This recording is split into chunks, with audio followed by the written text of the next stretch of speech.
Hey guys, tonight we journey into the icy shadow of the Viking Age.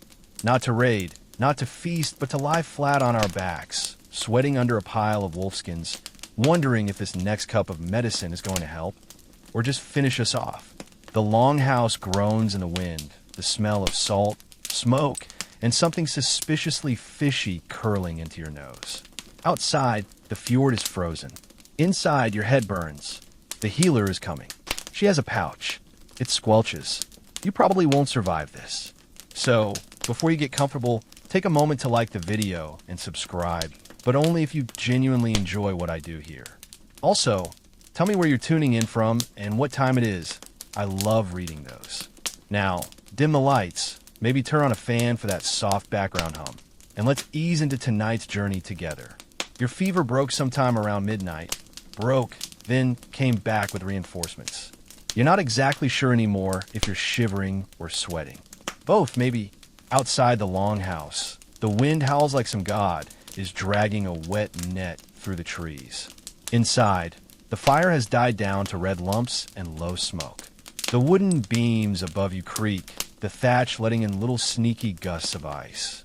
You shift under the itchy wool blanket someone threw over you. It smells like goat, or like a goat's opinion of cleanliness. You can't taste anything, can barely swallow, and your joints ache like you've been beaten by trolls. You try to sit up, but decide against it when your stomach flips like a seal in panic. Welcome to a Viking sick day. There's no nice herbal tea waiting for you. No soft pillows or thermometers. Just a half-lit longhouse, packed with bodies snoring and coughing through the winter. And the scent, the scent of ancient socks, sea air, and something else. Something vaguely fishy, sharp, and sour. Your sister, maybe 13 and already more terrifying than most grown warriors, leans over. She's coming, she whispers, eyes wide. You don't need to ask who. There's only one she in this situation. The vulva. The healer witch, wise woman, possibly part-time seagull. The door opens like a warning. Cold air rushes in behind her. She's tall, cloaked in fur, and she moves with the kind of confidence that says, yes, I am carrying a bag of rotten fish organs, and yes, you're going to eat some of it. She doesn't greet anyone. She grunts. That's the warmest sound she's got tonight. One of the adults clears space near the fire. She kneels by you, her knees cracking as she moves, and pulls a wooden ladle from her pack. The smell hits you like a backhand. Brine, smoke, fermented something, and was that licorice? She eyes your tongue, pokes your belly with 2 fingers, mutters something to the smoke spirits, then turns to her pouch. She pulls out a bundle wrapped in dried seaweed. Inside, thin, cracked slices of dried cod liver. It looks like something scraped off the bottom of a boat. And yes, she wants you to eat it. Cod liver, you're told later, is the sea's fire, packed with the strength of Thor and the warmth of summer sunlight. Rich in oil, dense with vitamin D. Not that anyone in the 10th century knows what that is, but they know it keeps the rickets away and your bones from snapping like driftwood. You chew slowly. The texture is like cold candle wax. The taste is ancestral, like if history had a flavor and it was soaked in fish oil for 3 centuries. That's when the second course arrives. A cup of steaming liquid in a carved horn mug. Fish broth, but not the comforting kind. This one is thick, slightly gelatinous, and smells like it's been simmering since Yggdrasil sprouted its first leaf.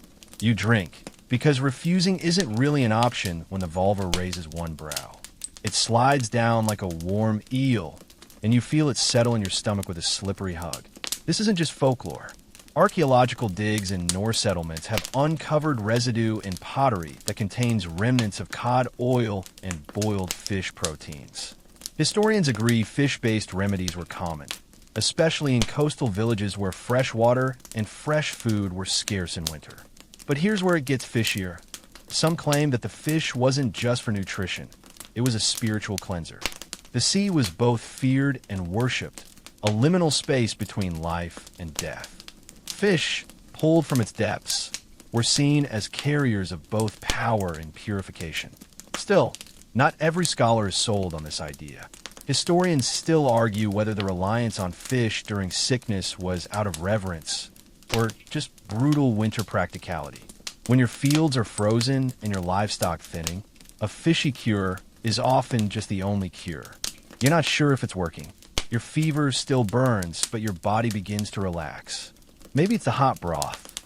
Maybe it's the fish oil massaging your gut from the inside. Or maybe it's the vulva chanting under her breath and tying charms made of seabird bones above your head. Your sister feeds you another bite, this time a tough, salty strip of dried haddock. You chew automatically, noticing it's slightly sweet, probably soaked in some kind of mead or herb syrup. The healer rubs something into your chest. It's sticky and smells of pine tar and anchovy. You're too tired to resist or care. As your eyes flutter shut again, you hear her whisper a short phrase. The sea takes and the sea gives back. You drift in the heat of the fire and the fog of fish. Sleep comes, not peacefully, but thick and strange, like kelp wrapping around your limbs. Outside, snow begins to fall again, soft as ash. Inside, the smell of boiling fish lingers, ancient and unbothered. Your recovery has begun. When you wake, it's hard to tell how much time has passed. The fire is lower now, just glowing coals, no flames, and your sister's asleep beside you, drooling into the hay-stuffed bedding like she's dreaming of raiding a bakery. Your head still aches, but it's more distant now, like thunder far off across the fjord. You shift slightly, and a crust of dried fish skin flutters off your chest. Right? The vulva. She's still here. You hear her before you see her, a low hum, part song, part growl, deep enough to vibrate your teeth. She's hunched by the fire now, her silhouette blurred by smoke. There's a long stick in her hand, stirring a pot that bubbles with something suspiciously slick and glistening. The room smells like a fish market having an argument with a woodpile. The healer doesn't look up when you stir. Instead, she starts rummaging through one of her many skin pouches. The sound is wet. That's never a good sign. Out comes a bundle wrapped in sealskin. She unties it, and you get a brief glimpse of its contents. Dried cod intestines, a pouch of goose grease, and something black and brittle that might have once been a puffin's beak. This is Viking medicine, after all. It's rarely elegant. It's rarely appetizing, but it is memorable. She dips a lump of the dried cod gut into the bubbling broth, then leans over and smears it, gently but very deliberately, on your forehead. It's slimy. It's warm. It smells like a bad secret. She starts speaking again, voice low and rhythmic. The words mean nothing to you, ancient Old Norse or something older still, but her tone is soothing, like waves against the hull of a ship, lulling, insistent. You feel your eyelids dip involuntarily. In Viking society, healers like this vulva weren't just herbalists. They were spiritual intermediaries. Trained from childhood, often feared but always respected, they combined medicine, magic, and myth into one potent and often terrifying package. The sagas tell of women who traveled between worlds and dreams, gathering cures from spirits, whispering to ancestors through herbs and fire smoke. Mainstream historians agree that healing roles were primarily held by women, especially older women with access to preserved knowledge, both practical and mythical. But, of course, historians still argue whether these women truly held religious authority or if their power was more social than sacred. You don't care much about academic debate right now. You're more concerned about what she's doing with that oily raven feather. She dips it into a mixture of soot and fish paste, then runs it across your temples in slow arcs. You catch a few of her words this time, something about bone wind and sea fever. She taps the base of your skull gently, a sort of diagnostic thud, then nods to herself. Another strip of dried something appears. This time, it looks more like meat than fish. Maybe deer, maybe rat. You chew without asking.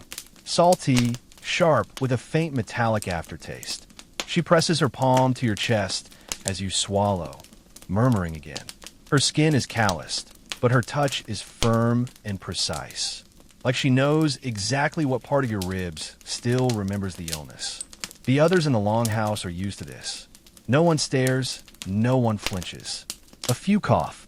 One guy in the corner starts snoring again. A baby whimpers and is hushed with a lullaby that might also be a protection spell. Hard to tell. Then she lifts a small bundle of herbs wrapped in linen. She unties it, revealing a scattering of dried yarrow, juniper berries, and a slice of what you hope is ginger. The mixture is ground with a flat stone right beside your ear. The crunching is loud, earthy. She sprinkles it over a new cup of fish broth and hands it to you with a look that says, "Drink." I start singing louder. You drink. This one tastes better. Still fishy, yes, but with a sweet undertone. The juniper kicks in first, sharp and almost piney. Then the yarrow creeps across your tongue, bitter, grassy. It leaves your throat warm and a little numb. The effect is almost instant. Your chest eases. Your coughing stops. Your vision, well, it swims a little, but that might just be the room shifting as you settle back into your straw bedding. As you blink up at the thatched ceiling, you realize this isn't just treatment. This is theater. Every movement, every word, every smelly ointment is part of a performance meant to scare the sickness away, or maybe to convince your body to fight harder. Viking medicine is half chemistry, half drama. And right now, you're the stage. Modern medicine would scoff. No sterilization, no controlled doses. And the ingredients? Not exactly FDA approved. But still, these treatments kept people alive through brutal winters, across storm-tossed voyages, in freezing huts with no concept of bacteria. And some of the ingredients, surprisingly, have real medicinal value. Cod liver, rich in vitamins. Yarrow, antimicrobial and blood clotting. Juniper, a known digestive aid. Even goose grease, when not, rotting, can seal wounds and insulate against cold.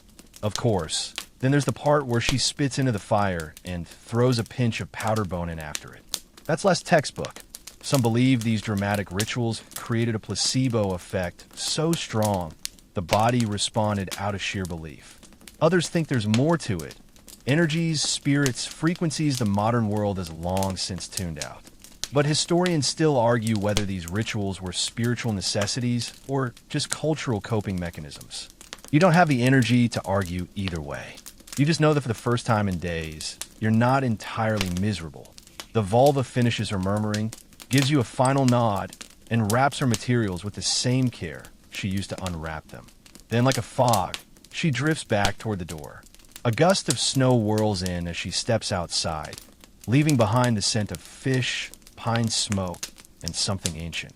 Your sister stirs beside you. Did she give you the ghost breath? You croak out a noise that might mean maybe. She shrugs. That one always smells like feet.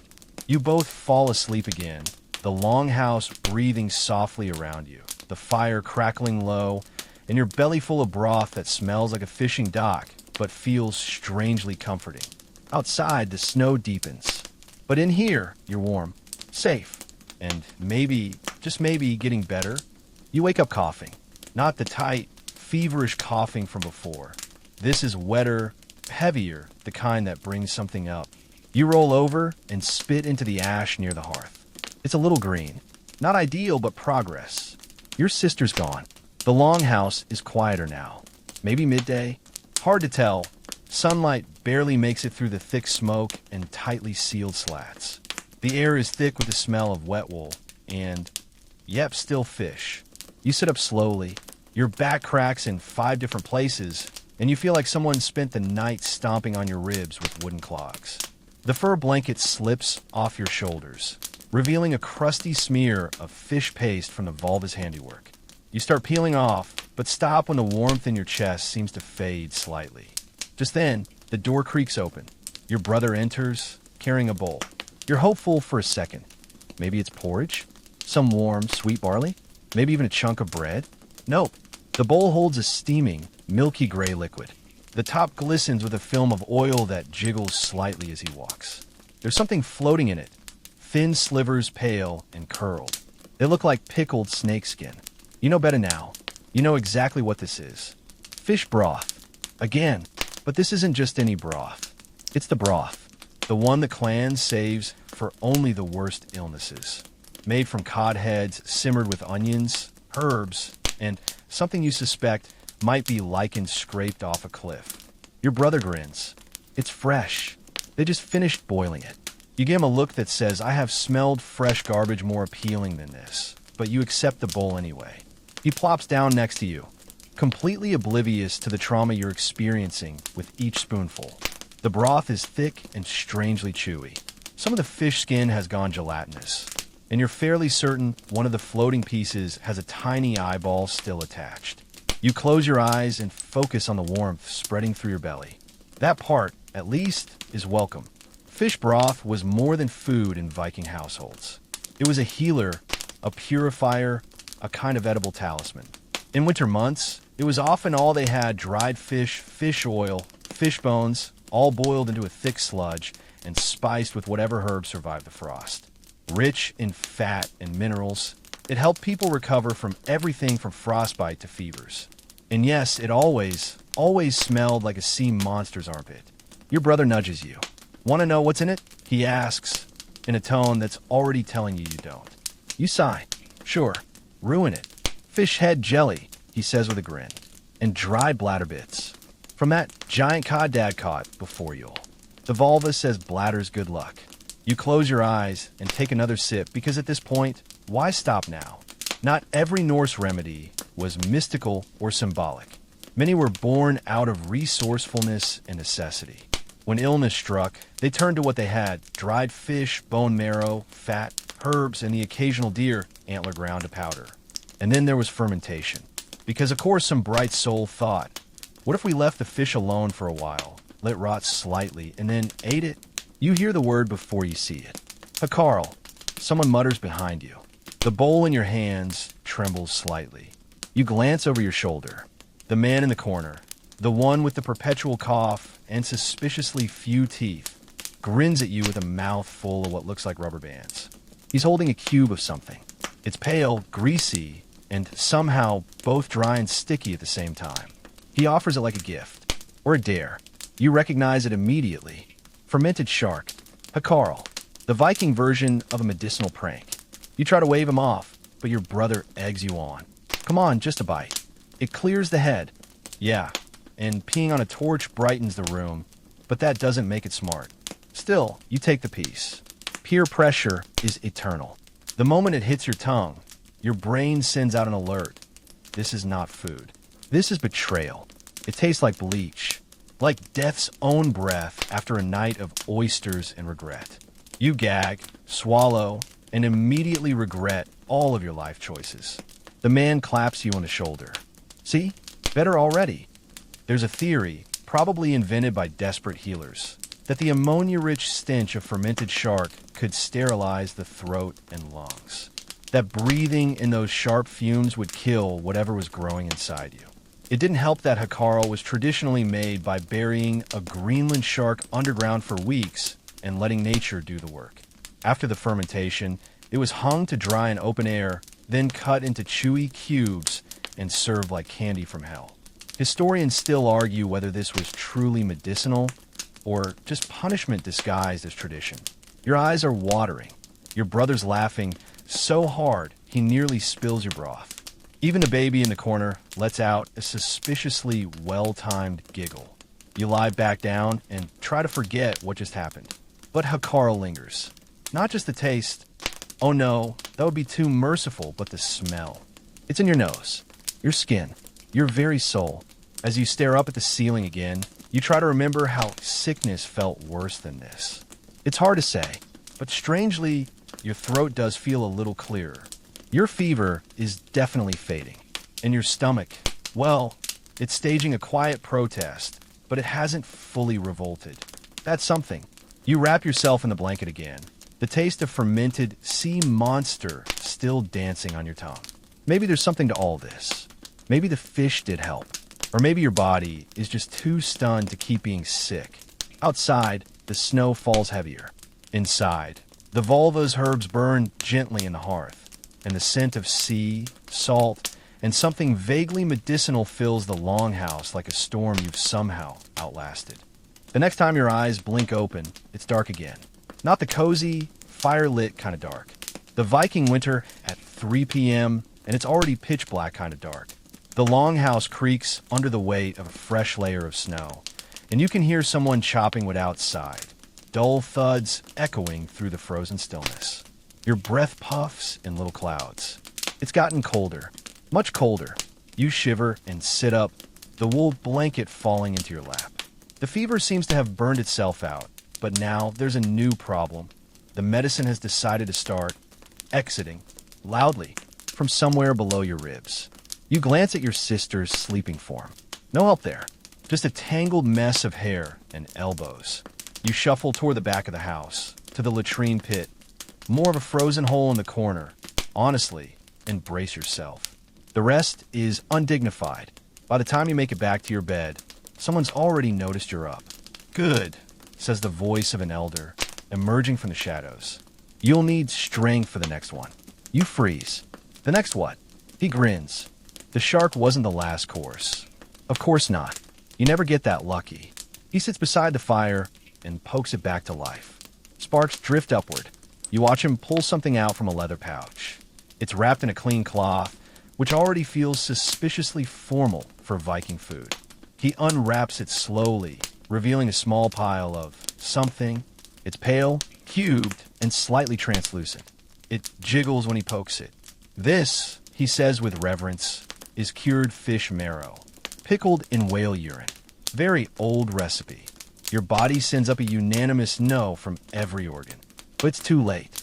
The cube is already in your hand. You hesitate. What does it do? Drives the cold from your blood, he says.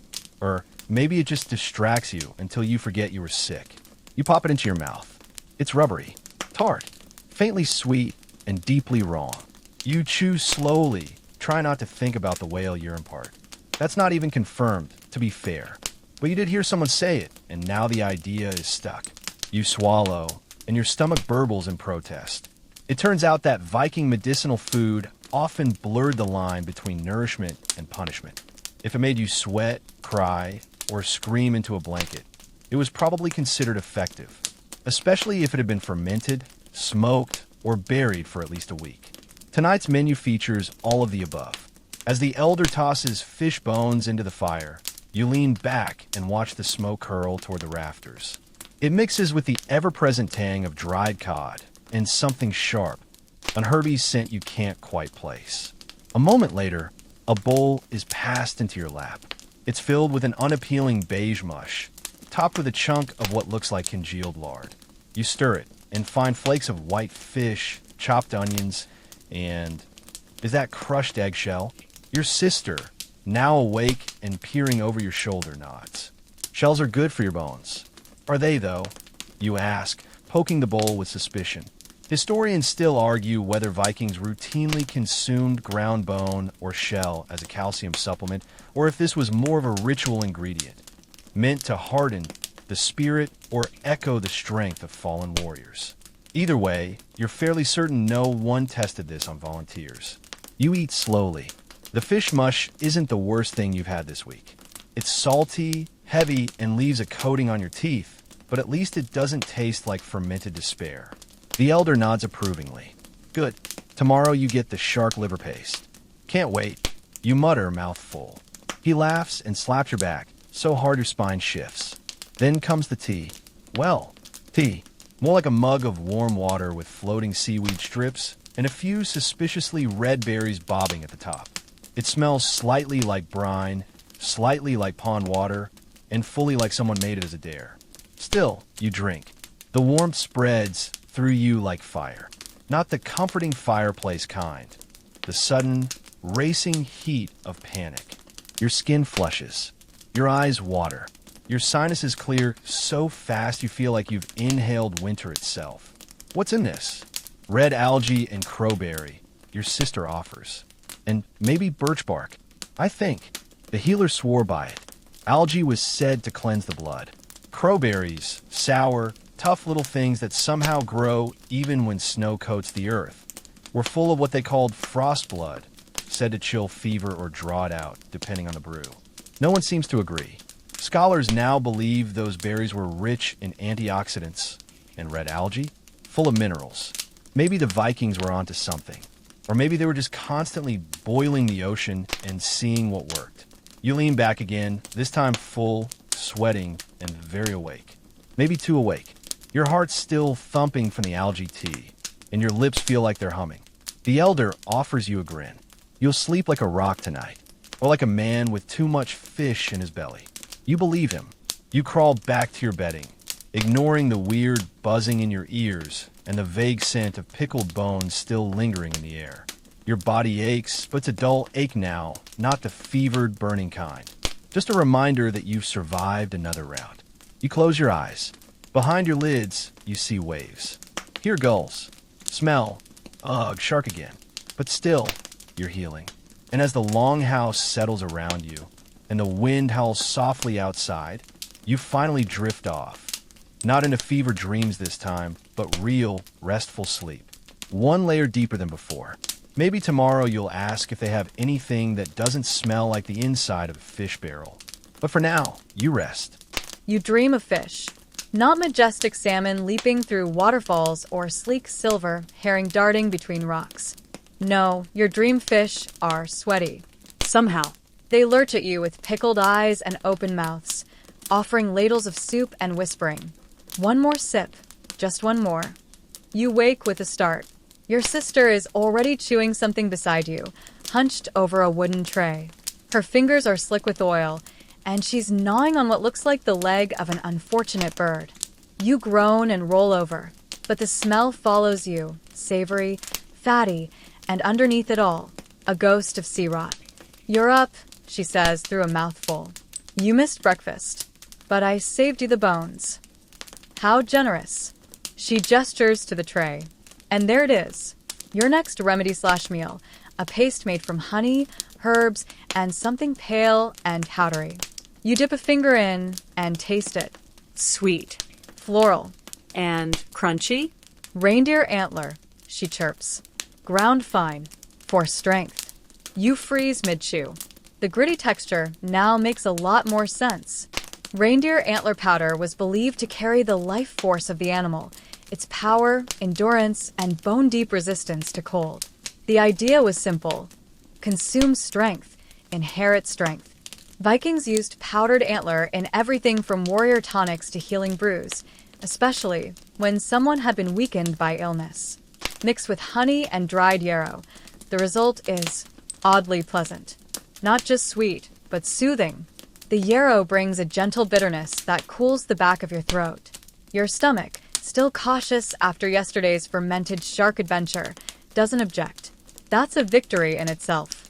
You glance around. The longhouse is brighter now.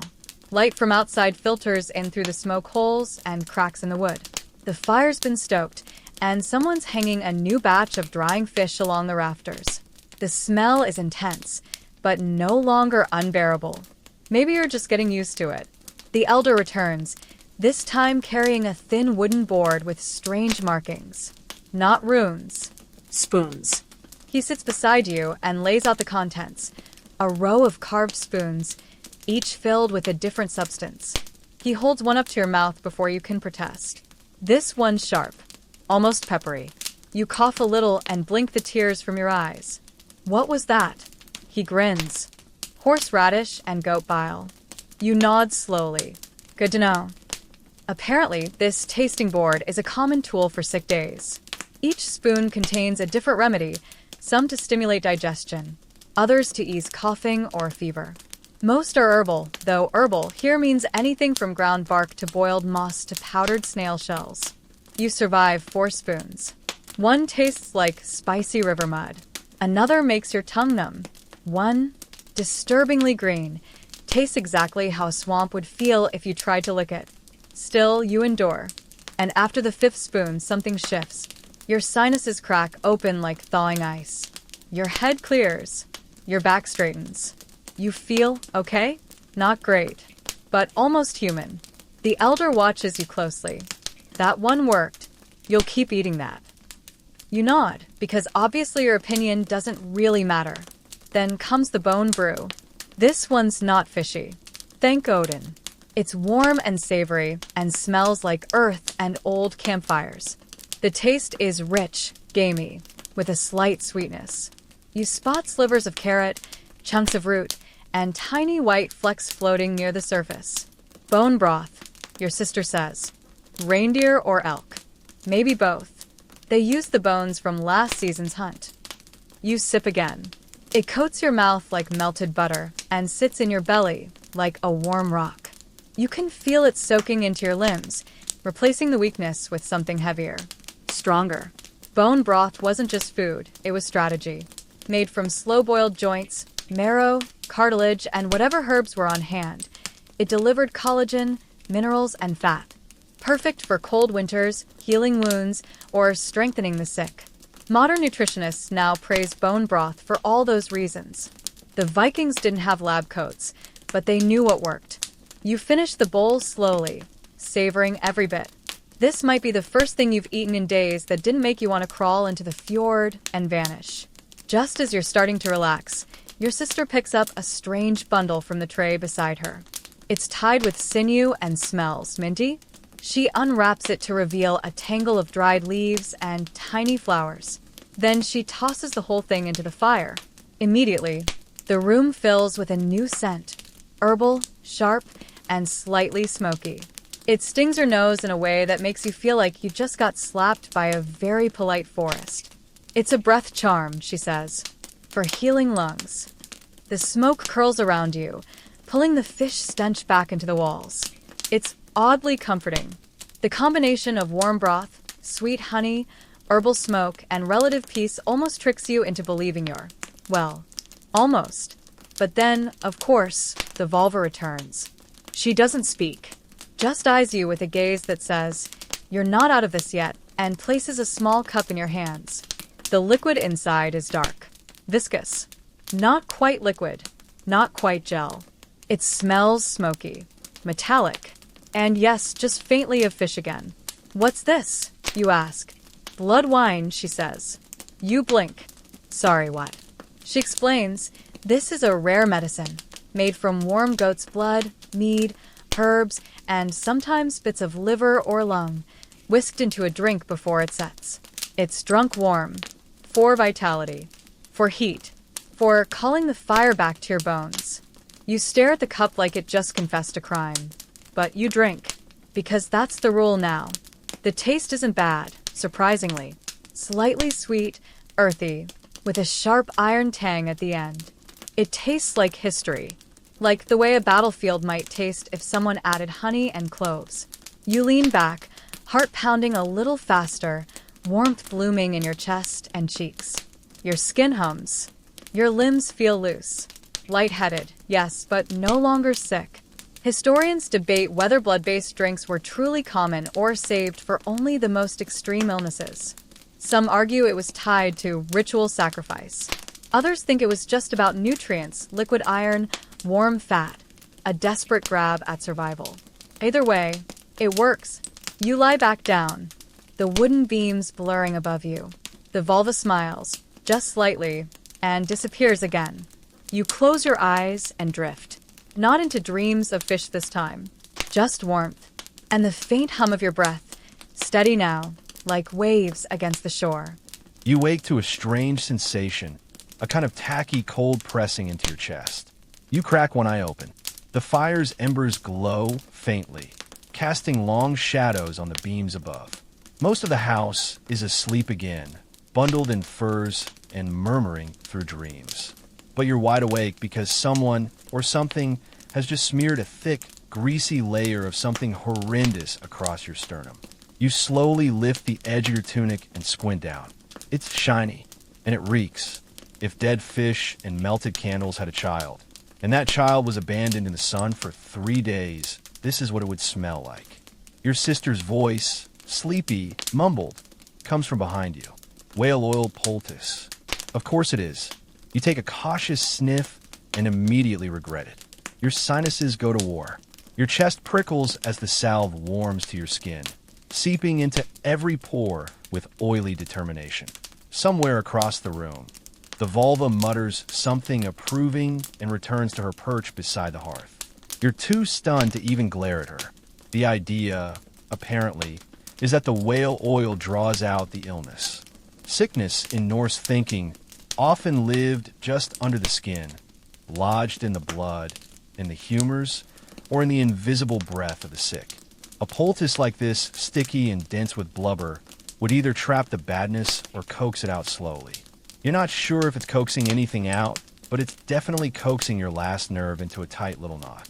Historians still argue whether the use of whale oil was ever intended as medicine or whether people were just so desperate in winter that anything warm and fatty became a cure by default. But there are Norse texts that describe applying blubber to frostbitten limbs, mixing it with herbs, or using it to protect cracked skin.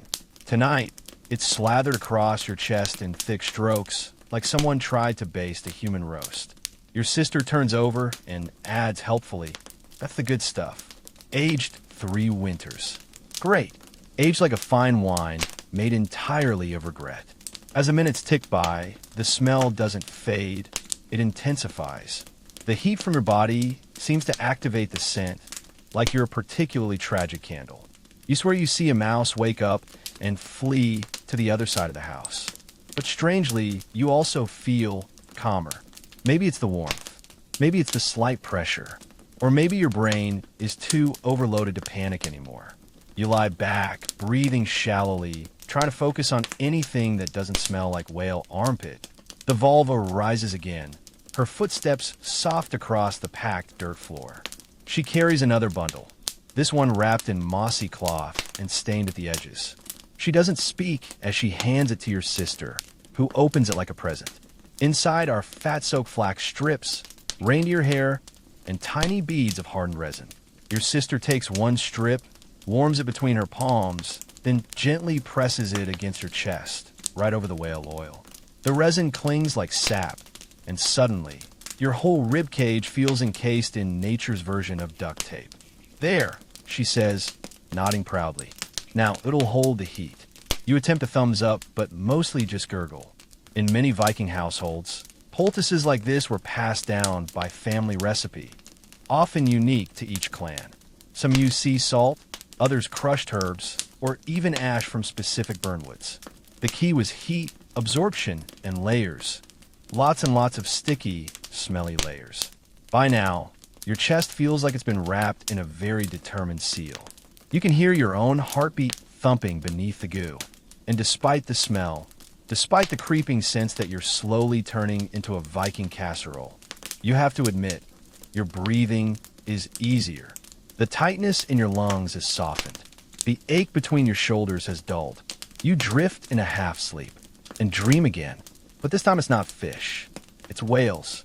Massive, slow-moving shapes swimming through black water. One of them opens its mouth and says something in Old Norse. You don't remember what, but it sounded wise. When you wake again, the fire has been rekindled and the longhouse is stirring. The resin strip has peeled slightly at the edges and your chest feels damp. You sit up and the entire layer of whale oil peels off your skin in one gelatinous sheet, leaving you slick and cold and oddly invigorated. Your sister whistles. You look better, like less death-colored. You rub your eyes. Smell worse, though. She snorts. That's part of the charm. Across the room, the elder is stirring a pot over the fire again. This time it smells smoky, almost meaty. No fish today. He ladles a scoop into a clay bowl and hands it to you. Inside is a thick porridge, dark brown, speckled with what looks like charred bits and herbs. You take a tentative bite. It's hearty, savory, and surprisingly palatable. Crushed nuts, smoked barley, deer tallow, the elder explains. Good for after poultices. You don't argue. You just eat. As you chew, he pulls up a stool and sits with a slow groan. You know, when I was your age, I had frost rot on my toes. They wrapped me in seal fat and made me drink nothing but seaweed and mushroom tea for 5 days. I smelled like a dead harbor seal for a month. You nod solemnly. That tracks. He chuckles. Back then, we thought the worse it smelled, the better it worked. And sometimes we were right. You glance at your own chest, still glistening faintly in the firelight. You can't deny it. You do feel stronger. Not all the way well, but no longer teetering on the edge. It's a weird kind of triumph. The kind you earn one spoonful of fish broth at a time. Outside, the wind is slower now. The snow has stopped. And for the first time in days, you feel the pull of appetite instead of nausea. The elder nudges you with a grin. You're ready for salted lungs next. You groan. He grins wider. But secretly, you're curious. You don't exactly leap out of bed. More like cautiously unfurl. Every joint cracks like thawing ice, but the pounding in your head is gone, and your limbs no longer feel like overcooked fish. You stretch and let out a low groan, which turns into a cough, but not the wet, rattling kind, just a dry, harmless reminder that you're still healing. The longhouse is alive with movement. Someone's chopping firewood outside. Children are bickering over a piece of stale flatbread near the hearth. And over it all, that same ever-present scent drifts like a memory that refuses to die. Smoke, sweat, sea, and fish. But today, there's something new mingling in the air. It's sharp, mineral, slightly chalky. Your sister trots in from outside, cheeks flushed, a strip of dried seal, meat flapping in one hand. They're cooking lungs, she announces. You blink. What? She shrugs like you asked why snow is cold. Because you're better, right? Obviously. A few minutes later, the elder returns with a tray covered in a roughly woven cloth. He sets it down beside you with great ceremony, then whips off the cover like he's unveiling a masterpiece. Inside, several pale, crinkled slices of something leathery and dry. They're arranged like flower petals. Sad, fish-scented flower petals. Salted seal lungs, he says proudly. Cured over the hearth, smoked in pine, and dried with sea salt and thyme. You stare at them. They look like something left out in the sun for too long. You prod one slice with your finger. It's stiff but pliable, like jerky's weirder, airier cousin. You chew it. Your sister adds helpfully. For strength. You sigh, pick up a slice and bite down. It's intense.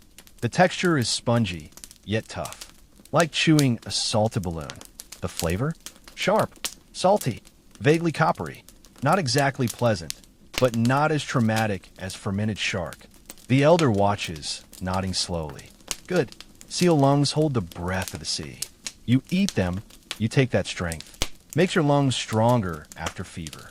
It sounds poetic, but also slightly like an ocean-based horror movie. Still, the logic isn't entirely absurd. Seal lungs, once dried and cured, were believed to absorb seawater's life-giving force. In coastal Norse settlements, they were prized for their mineral content. The salt helped preserve them. The smoke added antiseptic properties, and the chewy texture forced slow, deliberate digestion. Good for the gut, they thought. Modern scholars are divided. Some see these preserved lungs as rare luxuries, used more in rituals than sickbeds. Others suggest they were simply another source of protein in a season where choices were few.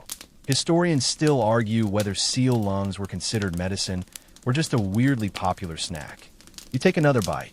The saltiness numbs your tongue a little, and as your teeth grind down on the tough, airy tissue, your lungs do feel fuller somehow. Or maybe it's placebo. Either way, you're not gagging, so that's progress.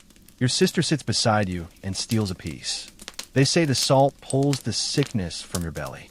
You raise an eyebrow. What part of me do fish guts cleanse again? She smirks. Everything, if you believe hard enough.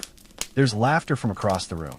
One of the other children is coughing dramatically, holding his chest and declaring, "I need more lung meat or I'll die." The elder waves a wooden spoon at him. You're not even sick, just bored. You let the lung jerky settle in your stomach and sip some warm tea made from boiled spruce tips and moss. The taste is faintly citrusy and very green, like someone bottled a pine tree's memory. The warmth spreads through your chest. The combo of salty lung and forest tea makes you feel strangely grounded. You're not just healing, you're becoming something sturdier. The vulva returns mid-morning, this time carrying a clay pot covered with cloth and sealed with wax. She sets it by the fire to warm, then sits nearby with a bone needle and starts mending someone's torn mitten, completely unbothered by the commotion around her. Your sister leans in. I think it's lung paste. You blink. We already ate the lungs. This is the leftover bits, she says, licking her fingers. They mash them up and mix with animal fat and thyme. You spread it on barley bread, or rub it on your chest, or both. Depends how dramatic you feel. That sounds horrifying. And yet, when the vulva opens the pot and stirs the contents, the smell is not awful. Fatty, herby, savory. Your stomach doesn't clench in protest, which might be the highest compliment you can give anything right now. She hands you a slice of dense barley flatbread, slathers it with the lung paste, and waits. You bite. The texture is gritty. The flavor is strong, but the bread balances it, and the herbs cut through the gamey undertone. It's not going to win any cooking contests, but after everything you've eaten this week, it might be a top 5 experience. The vulva nods, satisfied. It's another example of Viking resourcefulness. Nothing wasted, every part of the animal used, especially in healing. Lungs were believed to hold the essence of breath, fat the fire of life, and herbs the wisdom of the earth. Combined, they made a kind of cure-all. At least that was the hope. You wash it down with more moss tea, feeling your energy return. Not the wild, ready to wrestle a bear kind of energy, but enough to stand, enough to stretch, enough to move without feeling like your limbs are made of soup.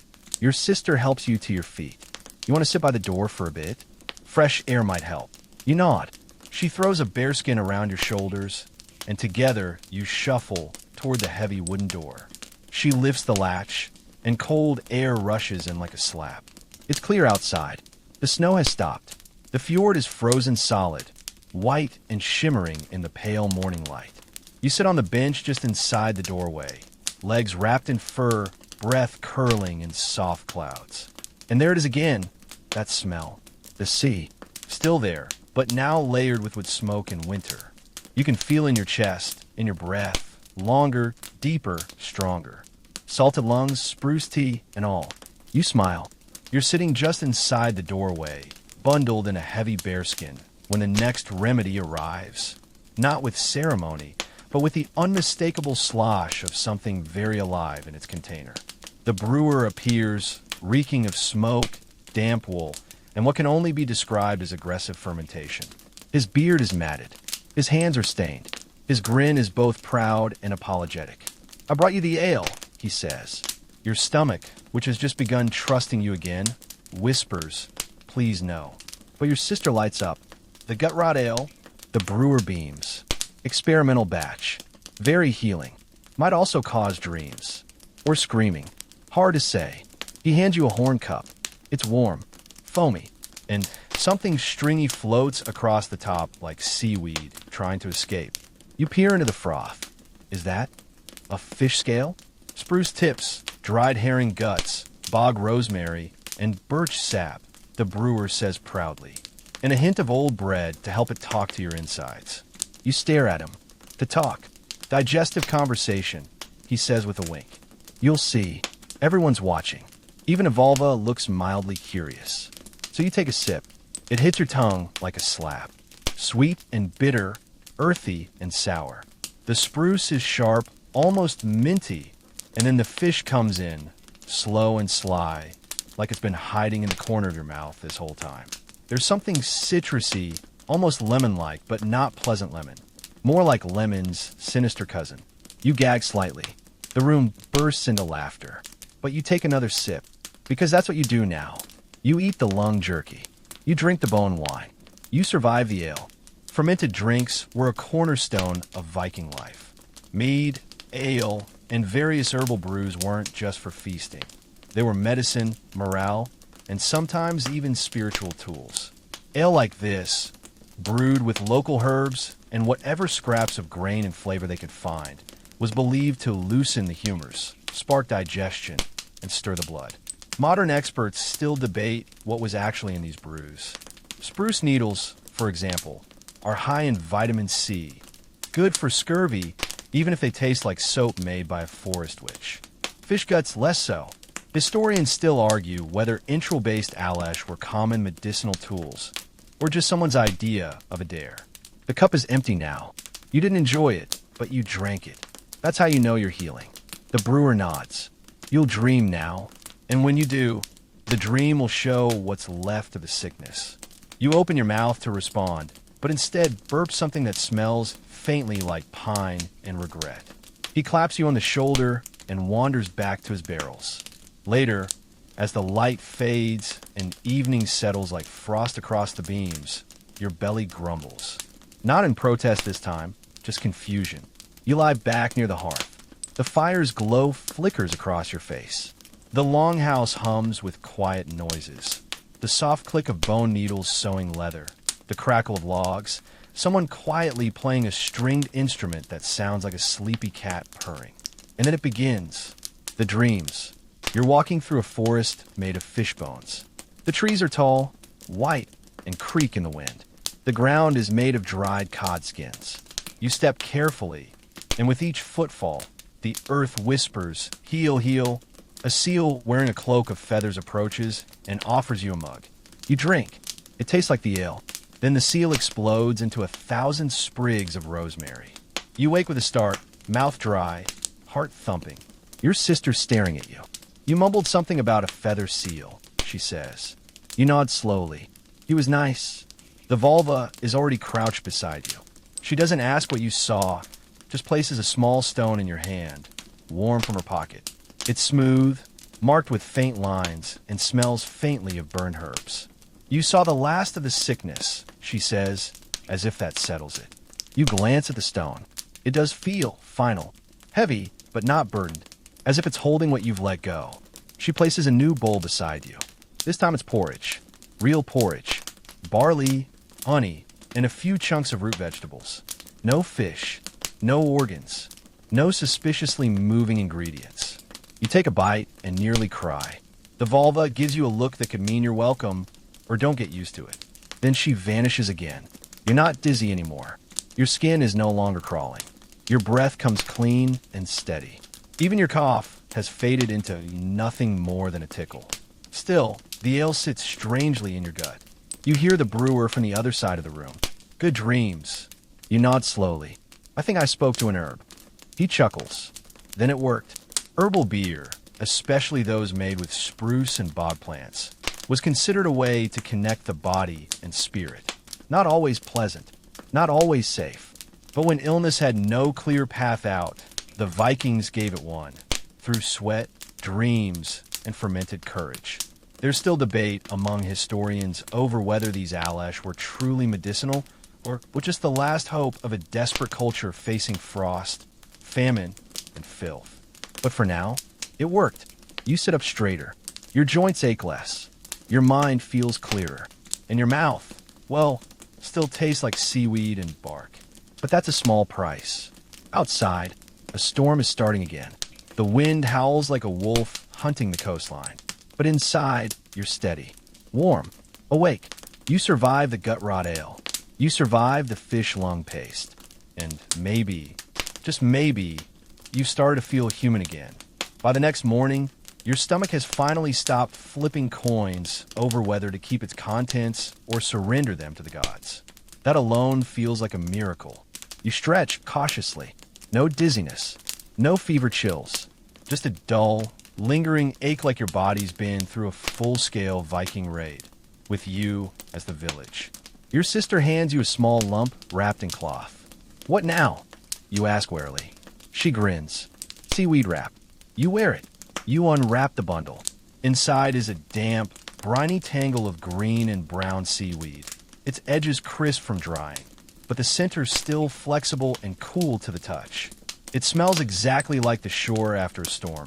Earthy, salty, and slightly funky. You glance at her. Where do I put this? Everywhere, she says, but mostly your legs and arms. Helps draw out leftover sickness. And it makes your skin soft, apparently. Fantastic. Now you're a Viking burrito. You begin the awkward process of winding seaweed around your calves, then thighs, and up toward your arms. The strands cling in all the wrong places, dampening your fur tunic and squishing slightly with each movement. But within minutes, your skin starts tingling. Not the pins and needles kind, but a deep, almost electric warmth that seeps in like sunlight. You lie back down, now thoroughly kelped. It's oddly soothing. The vulva nods her approval from across the room. She says nothing, just drops a small bowl of goose grease beside you and vanishes into the smoke again. Of course, because what you needed, truly, was a side of grease. You dip your fingers in and smear a bit over the seaweed wrappings, more out of obedience than understanding. The warmth intensifies. Your legs feel like they're slowly being roasted over a gentle flame. A good flame, a medicinal flame. Seaweed had its own quiet magic in Norse healing traditions. Rich in iodine and minerals, it was believed to pull sickness out through the skin. It was laid on wounds, used in bath teas, even burned and the ash rubbed into cracked heels or sore backs. It was the closest thing the Norse had to spa treatment. If your spa smelled like ocean compost and involved being basted like a ham. Historians agree that seaweed was a core part of Viking coastal medicine, though how it was applied varied. Some sources suggest full-body wraps, like yours, were more common in serious cases, while others think it was mostly used in poultices. As usual, scholars still argue whether it was seen as medicinal or more symbolic, pulling evil spirits from the body, like drawing water from a well. Either way, you feel oddly refreshed, swaddled, like some undercooked sea creature, but refreshed. The room is quiet. Everyone's busy or napping. Your sister's humming as she sharpens a bone comb with a tiny whetstone. The fire crackles softly. Snow taps gently at the roof. And then you hear them, the ravens, cawing outside, sharp, echoing, as if carried on a divine wind. You tilt your head to listen. They're sitting on the roof, probably picking at fish scraps or leftover lung jerky, because even the birds here have strange tastes. But in Norse culture, ravens weren't just birds. They were watchers, messengers, memory and thought, Odin's spies. And when they lingered near the sick house, it meant something was shifting, someone was healing or passing. Your sister hears them too. They're watching you. You raise an eyebrow. Should I be worried? She shrugs. If they fly east, you're good. If they fly west, she pauses, then grins. Well, you'll know.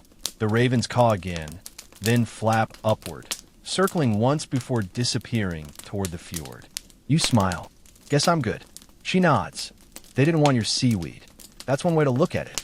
You lie back again, letting the warmth from the wrap and grease settle deeper into your bones. The smell is growing less offensive by the minute. Or maybe you've just passed the sensory threshold where anything seems normal. One of the older women walks by and glances at you approvingly. They used to do that to warriors after battle. Seaweed for the legs, kelp poultice on the chest, and smoke baths. You blink. Smoke what? She points toward the door. They're building one now. Of course they are. Smoke healing wasn't just ritual, it was practical. In a world before antibiotics, antibiotics were called fire and fish. Vikings believed that smoke, especially from sacred woods like juniper or cedar, could drive out illness, cleanse the spirit, and sterilize the air. Some houses were built with dedicated smoke lofts above the fire pit, where people would sit wrapped in damp cloths, inhaling thick clouds of medicinal air. Some even claimed it worked. Historians still argue whether smoke treatments were based on actual medicinal effects. Some woods do have antimicrobial properties, or if they were just spiritual spa days. Either way, you're probably headed into one soon. Your seaweed wrap is nearly dry now. You peel it off slowly. Your skin is flushed, tingly, slightly sticky, but warm. Very warm. You feel energized, like someone turned your blood back on. Your sister hands you a carved wooden mirror, polished to a dull sheen. You look. Your eyes are clearer. Your skin less blotchy. You look like someone who's wrestled with the ocean and lived to tell the tale. Then you spot it. A tiny fish scale stuck to your cheek. You flick it off. She doesn't say a word, but you both laugh. Later that afternoon, as you step outside for a moment, just to breathe air that doesn't taste like old cod and moss, you catch your reflection in a frozen puddle. Not bad, for someone who, 2 days ago, could barely sit up. The sky is streaked with pale blue and white. The fjord glitters, and though the cold bites your cheeks, your chest feels full, deep breaths. No wheeze, no rattle. A raven caws once more from a pine tree nearby, then flies off toward the mountains. You stand there a moment longer, breathing, healing, wrapped in fish, basted in grease, and somehow feeling alive again. You're standing outside the longhouse, boots crunching softly on the snow-crusted ground, when your stomach gives a low, unexpected growl. Not the ominous churn of fermented shark rebellion. This is the real thing. Hunger. Clean, honest, I want food and can identify hunger. You nearly weep. Your sister appears beside you, holding something wrapped in birch bark and grinning like a trickster who knows exactly what's coming. They've brought the cloudberries. You blink at her. That's not a fish. Nope, she says, clearly pleased with herself. It's the refreshing course. Back inside, the Healer clan is gathered around a tray of wooden bowls, each brimming with what looks like bright orange, glistening berries, soft, plump, and just a little smashed. The scent that hits you is instantly different from the usual house funk. Sweet, tart, almost citrusy, like sunshine that somehow got preserved in jelly form. You sit down reverently. The vulva spoons a generous heap into your bowl, then adds a drizzle of something thick and dark. Honey, maybe, or birch syrup. She says nothing, just gestures with a nod that says eat this and don't ask stupid questions. So you do, and for a moment, it's like the sea, the fish, the lungs, the algae, the dream ale, all of it was just a strange fever dream. The berries burst on your tongue like tiny bombs of sunlight. Tart, a little musky, but deeply satisfying. You close your eyes and let the flavor soak into your soul. Across the room, another patient groans happily. Finally, a food that doesn't threaten me. Your sister plops beside you, already double fisting her bowl. They say it balances the salt. All the fish, the broth, the bone, the berries push back. In Viking healing philosophy, balance mattered. Not just between gods and men, or seasons and weather, but within the body. Too much heat? Cool it. Too much salt? Add sour. Too much fish? Well, you get cloudberries. Cloudberries were rare but cherished. They only grew in the wild, often in bogs or high mountain slopes, and their season was short. But when preserved in honey or dried in the low fire smoke, they became small, powerful medicines. Rich in vitamin C, they help treat scurvy and restored appetite, especially important after days of not eating anything solid that didn't once breathe underwater. Modern nutritionists sing the praises of cloudberries, but back then, they were practically gold. You're grateful beyond words. And it's not just the taste. It's the symbolism, the color, the texture, the aliveness of it. After days of gray stews, black teas, and questionable pastes, these berries are vivid, juicy, joyful. You're halfway through your bowl when the elder joins you, his own portion already polished off. He leans inconspiratorially. These came from across the fjord. The ones on our side froze too early. You nod, mouth full. Worth the trip. He lowers his voice. My grandmother used to say cloudberries trap summer inside them. That when you eat them, you borrow light from a warmer season. You glance down at the bright little fruits glistening in your bowl. That sounds exactly right. But of course, nothing in this place is ever simple. The healer approaches again, this time holding a cup. You brace yourself, but she only says to finish. It's not ale, not fish, not even broth. It's a thin tea, golden in color, steaming gently. You sniff it, sweet, floral, but not overwhelming. It smells like warm fields and rain. What's in it, you ask. Metasweet, she says, and a little honeycomb. Keeps the fever away. You sip.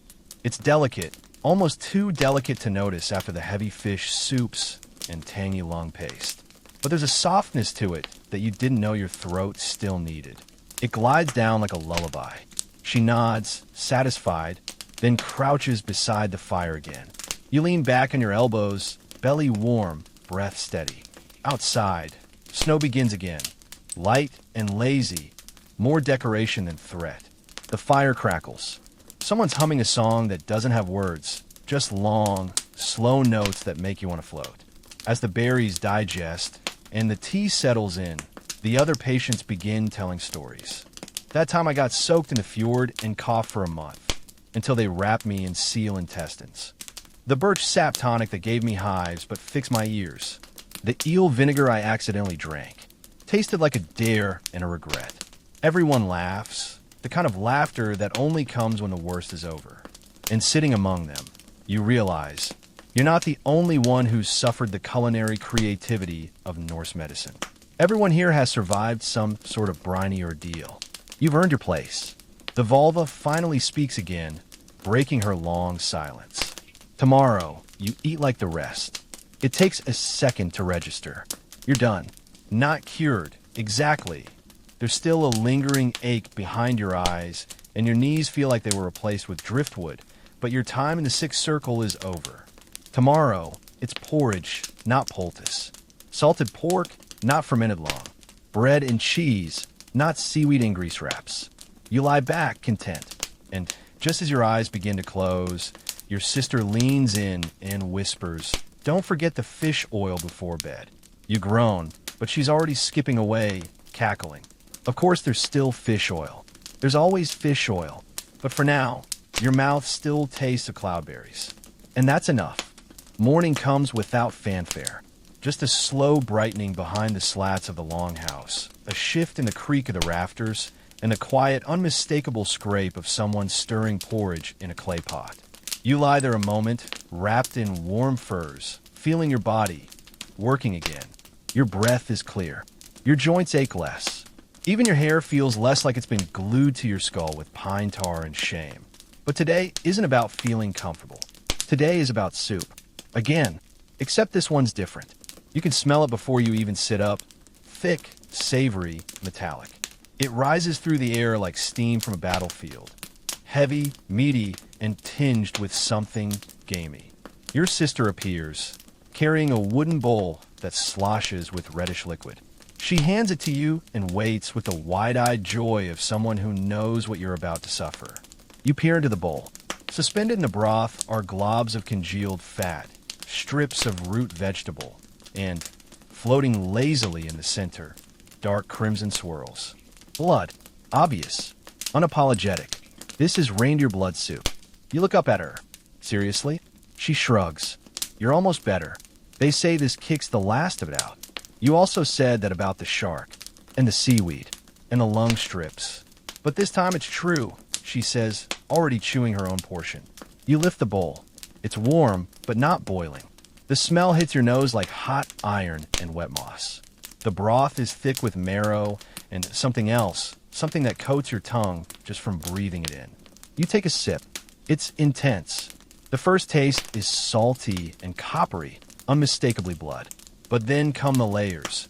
The sweetness of cooked carrots, the richness of bone fat, the bitter background hum of herbs you can't name.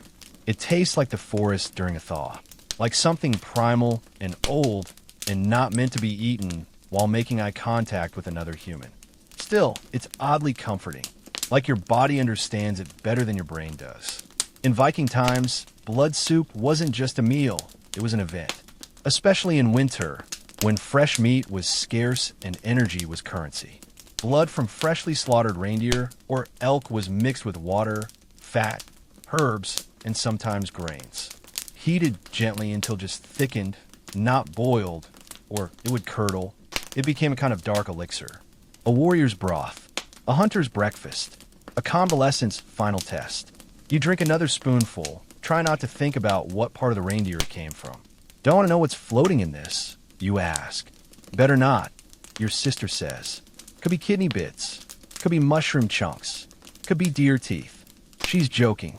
You hope. Across the fire, the elder speaks through a mouthful of bread. Blood warms the bones, brings the soul back to the skin. Your sister whispers, he just likes saying that. Still, there's something to it. You do feel warmer, and heavier in a good way, like your limbs finally weigh what they're supposed to. Like you could stand in a windstorm and not blow away. Some Viking healers believe that reintroducing blood to the body through food helped restore the humors, those slippery, poorly understood fluids that supposedly ruled your health. Blood for vitality, phlegm for balance, bile for flavor, apparently. Historians still argue whether blood-based dishes were medicinal by design or simply too nutritious to waste. Either way, this soup was revered, sometimes served during rituals, sometimes after battle, and sometimes, like today, as a farewell gift to the sick.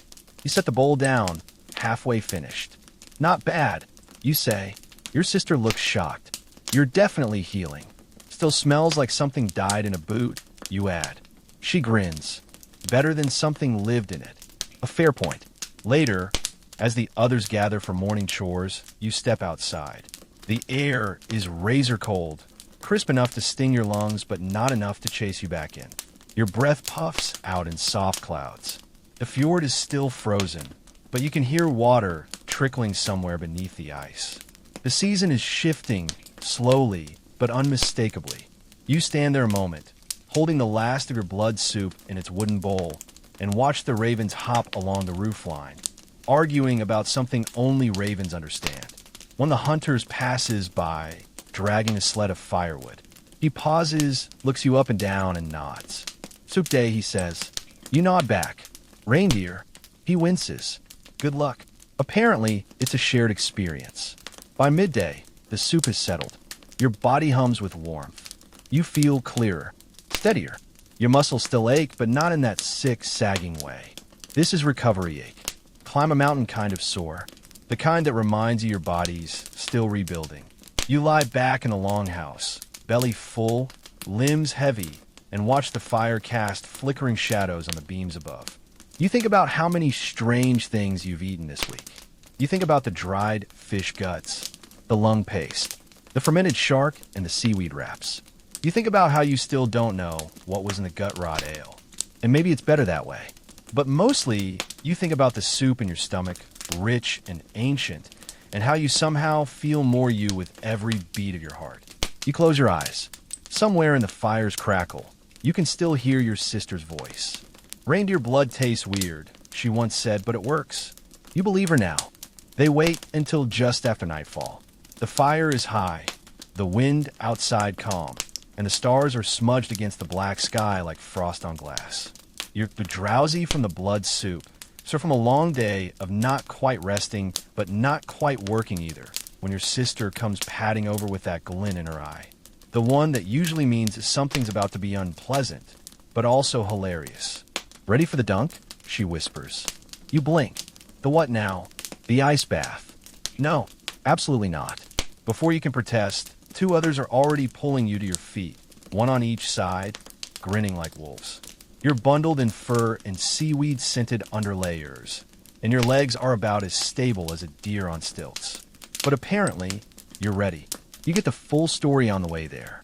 Somewhere beyond the edge of the village, they've cut a square hole into the fjord ice, just wide enough to fit a person, just deep enough that you can't pretend it's a puddle. The elders call it shock healing. The vulva says it's to seal the body's fire. Your brother calls it the funnest part. You call a mistake. They bring you to the edge of the frozen inlet, where torchlight flickers off black water like melted obsidian. A wooden ladder is half frozen into the ice. It groans when someone steps on it. The cold bites your face before you're even close to the water. Strip, someone says. You stand there, motionless. The wind howls through the trees like it, too, is laughing. Reluctantly, you pull off your outer layers, each one getting colder the closer you get to bare skin. By the time you're down to your underwrap, your fingers are already numb. You're shivering so hard your teeth might leave dents in each other.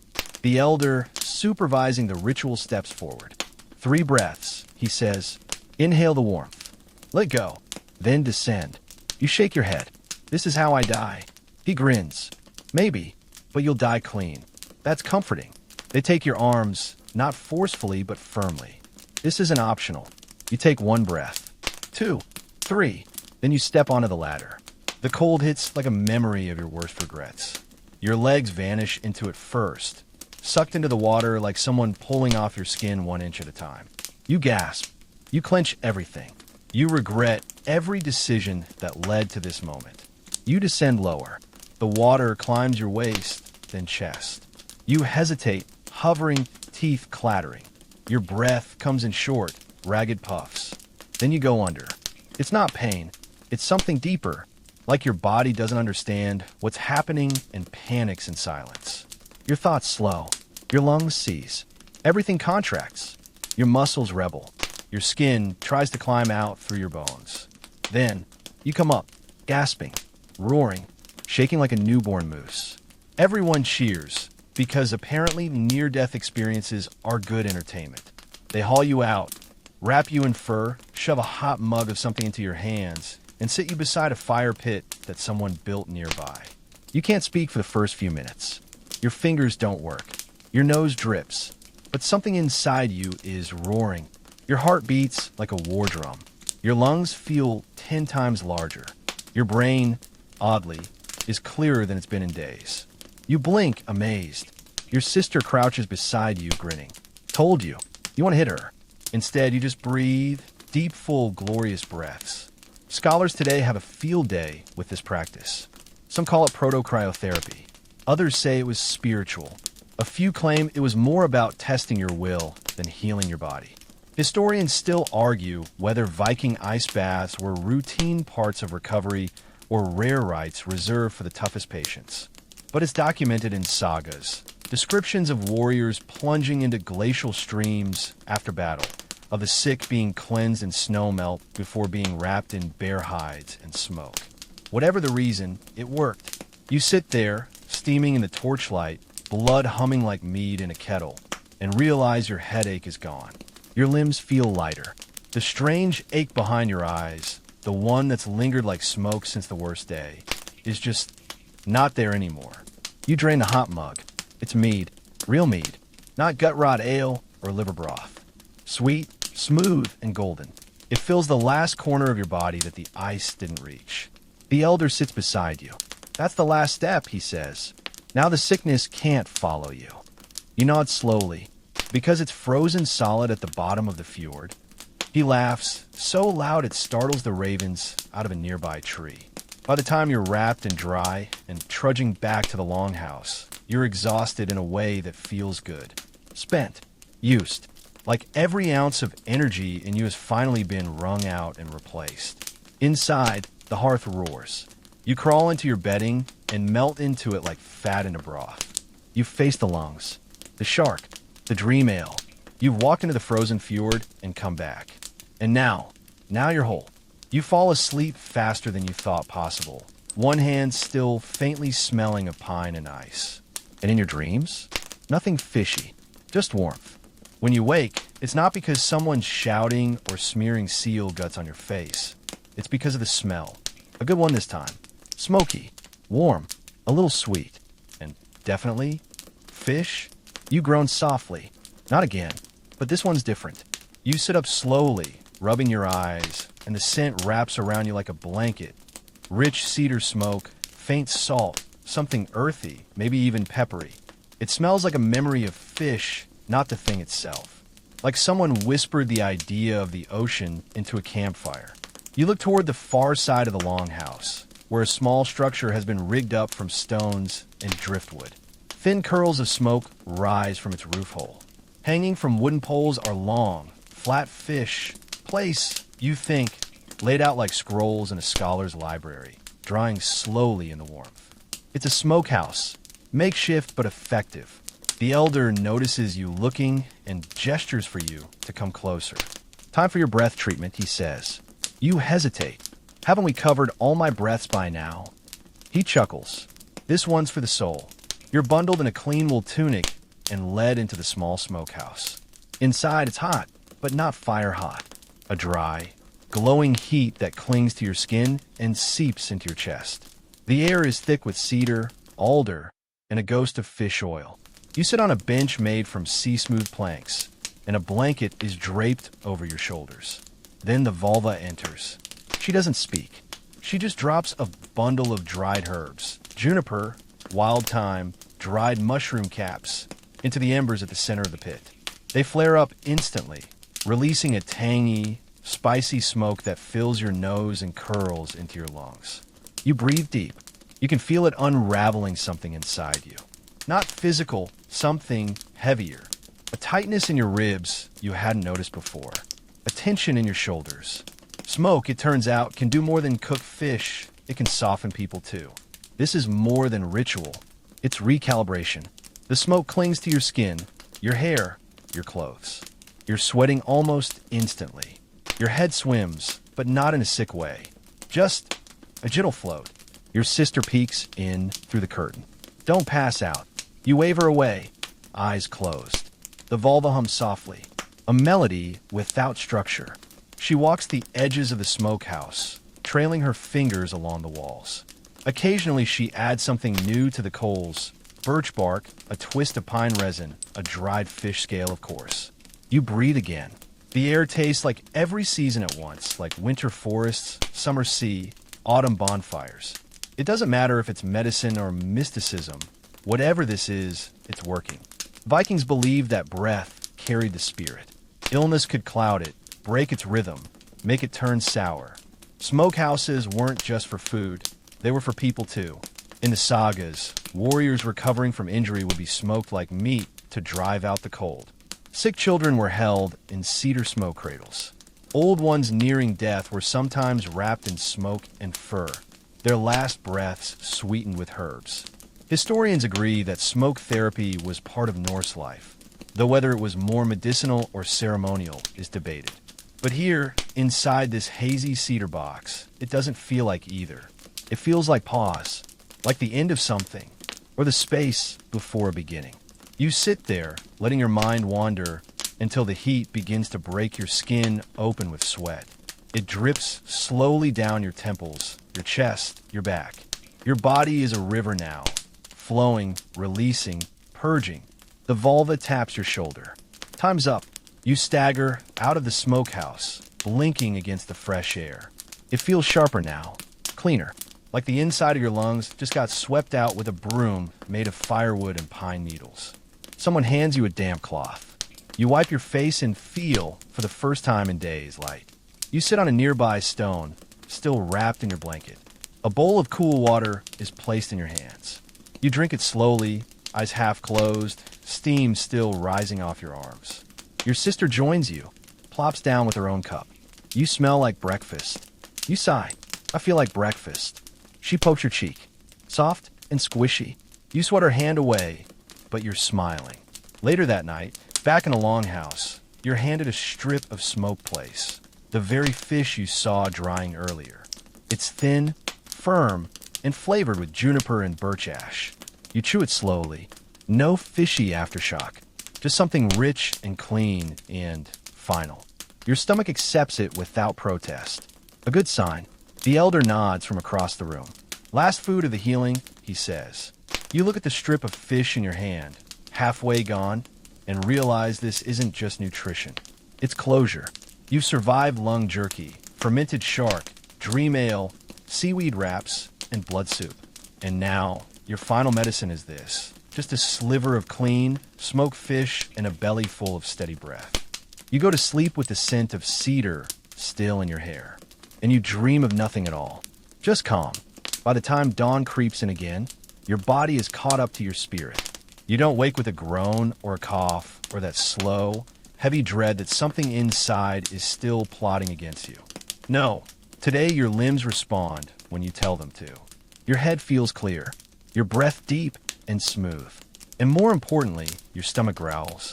Not the uneasy whine of confused digestion. A bold, unapologetic feed-me growl. The kind that makes you sit upright and look for anything remotely edible that doesn't come from the bottom of a barrel or the underside of a seal.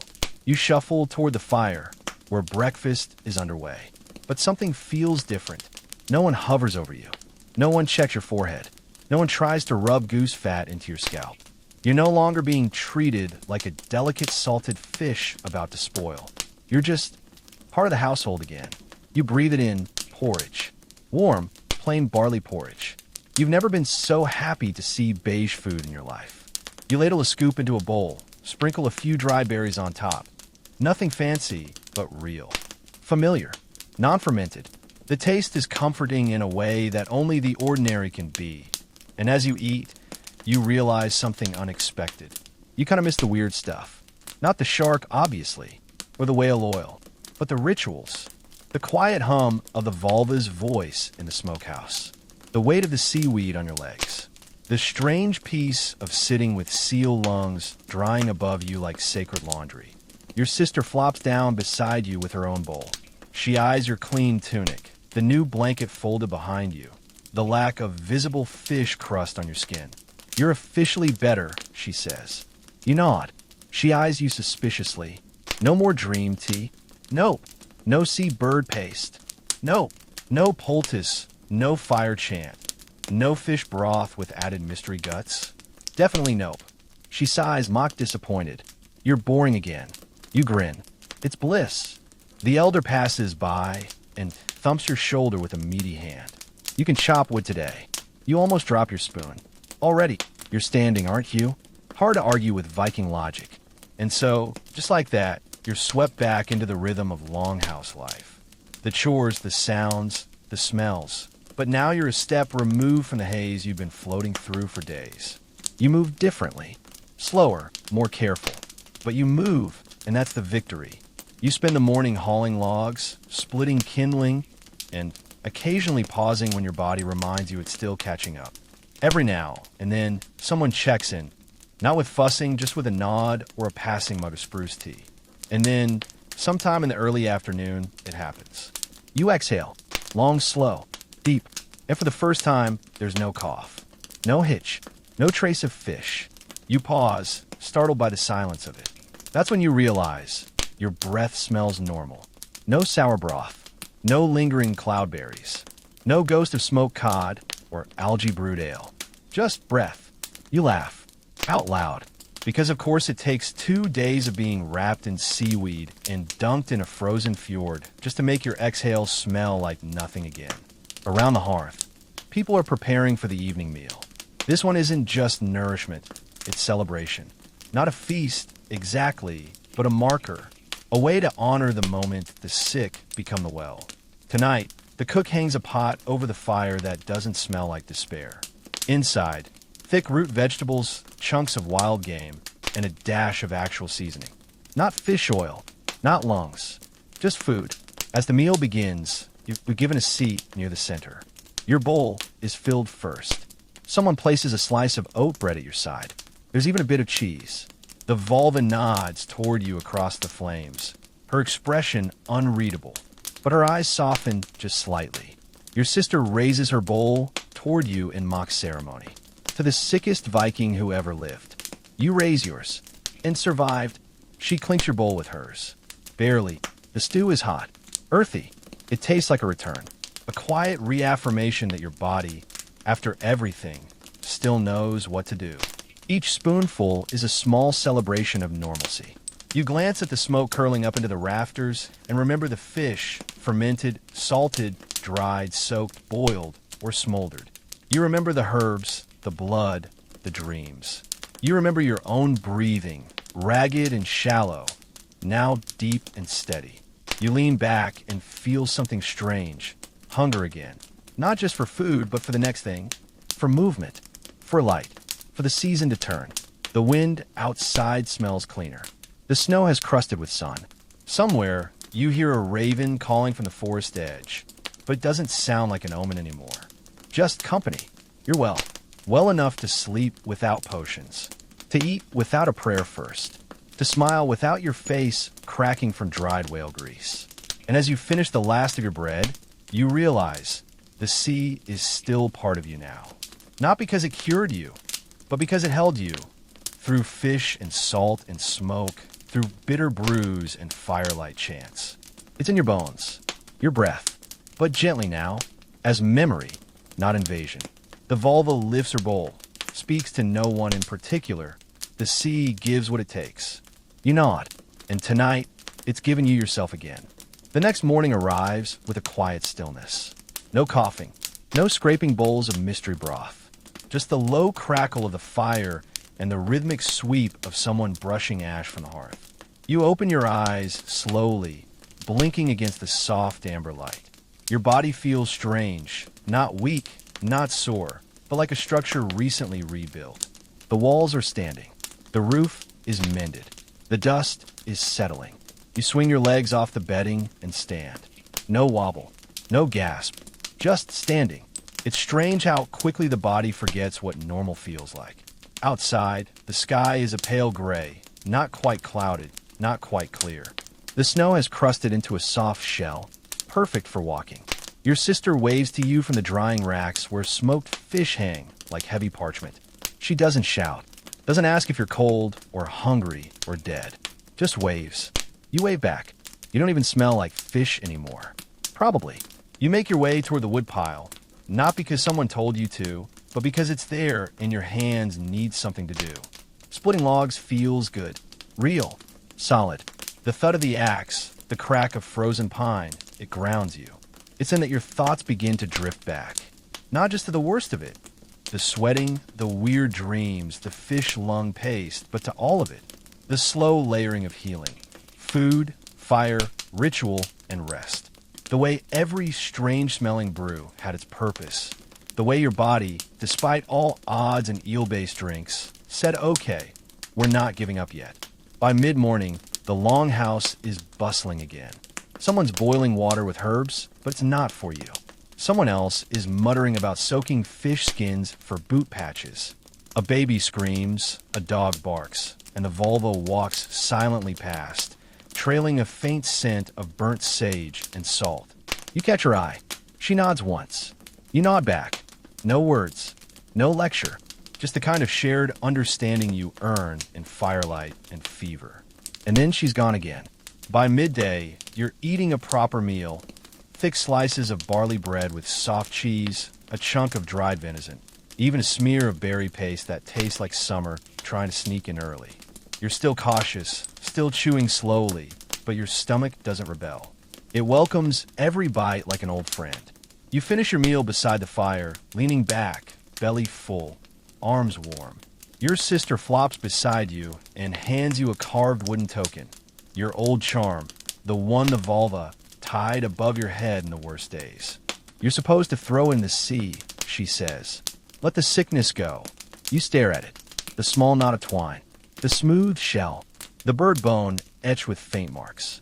It smells faintly of smoke and pine and something darker. Something from the other side of fever. You slip it into your pocket instead. I think I'll keep it. She raises an eyebrow. You're not supposed to. You smile. Well, I'm not drinking fish liver wine again either, but here we are. That night, you return to the shoreline. The fjord stretches out in quiet silver, moonlight dusting the frozen surface like powdered bone. You walk until the wind stings your cheeks just enough to remind you you're alive. You stand there for a while, breathing, long, even clean breaths. No smoke, no broth, no rot, just cold air and calm lungs. Behind you, the longhouse glows faintly, smoke trailing upward in lazy coils. You think of the others who are still healing, of the vulva mixing herbs by firelight, of the elder with his board of terrifying spoons, of the lung jerky, the dream ale, the ridiculous, miraculous fish, and your breath fogs gently in front of you, each exhale rising like a prayer. Or maybe just gratitude. The sea is quiet tonight, and this time it doesn't smell like fish.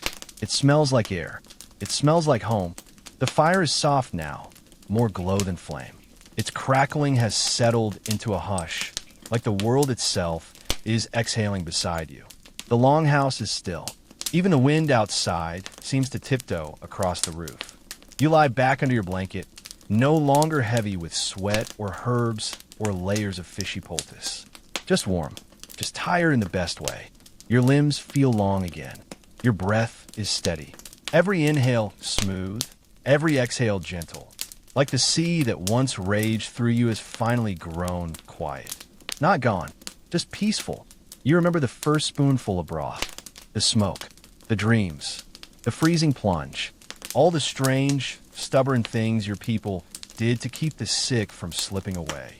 And somehow, all of it, every salty bite, every whisper from the vulva, pulled you back. The worst is behind you. Your body knows the way now. The hard parts are softened. The fever burned away. And even if you never eat another piece of salted lung or fermented shark again, you'll remember what it took to breathe like this. So breathe now. In. Slow. Out. Slower. Let the night settle over you like fur. Let the silence grow thick. Let the fire's glow fade into memory. No more coughing. No more taste of fish. Just you whole again.